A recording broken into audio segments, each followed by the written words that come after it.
Hi guys! I'm so excited for this video. Meron akong gustong i-feature.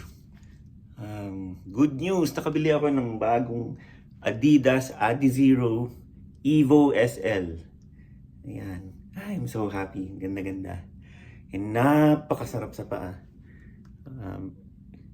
Sa buong buhay ko, ito yung pinakamasarap na gamitin na sapatos. Ay, grabe. I'm so happy. Ayun, ngayon, ang pinagpilian ko is yung black and itong white. Itong white ang nagwagi. And, syempre, meron akong kaba dahil pag white, mabilis madumihan, right? So, bumili ako nito. Crep Protect. So, ito ay para i-shield yung water, yung mga stain and dirt and dust. Parang lalagyan niya ng coating yung shoes para pag natapunan, namantsahan, magsaslide lang siya. Pag pinunasan, madaling matatanggal yung dumi.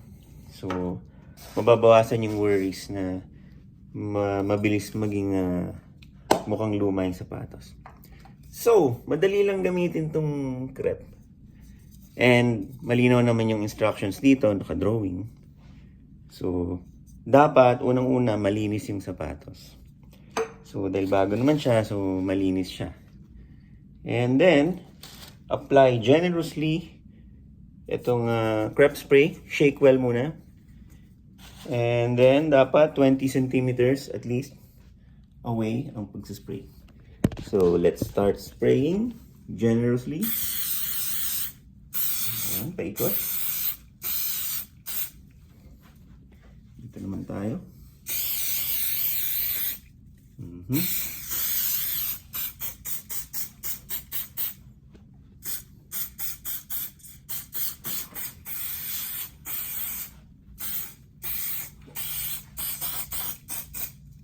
Okay.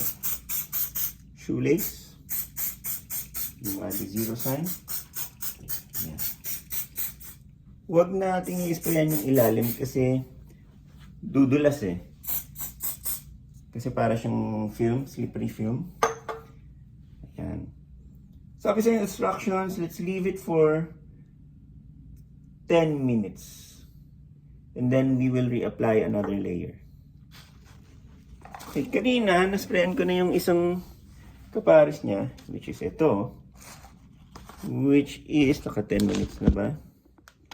Let's check the time. Oh yes, exacto, 10 minutes na. We can now apply the second layer for this one. Let's do this.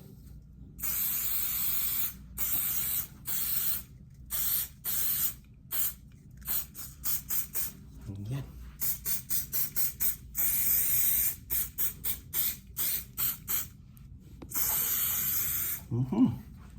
Apply generously para protektado sa mga. Madali lang, di ba? So, protektado yung investment natin. Hindi ako masyadong kakabahan sa mga sa dumi, sa mancha. And syempre, pag magja-jogging tayo, mapuputikan yan. So, hindi siya ganun kakapitan talaga ng butik. Okay. So, this is done. 2 layers na to. I'll just wait for the other 10 minutes para ma-sprayan na itong right pair. Yung right na shoe. Okay. So, that's it. Adidas Adizero Evo SL tsaka Crep Protect. Tadam! Woohoo!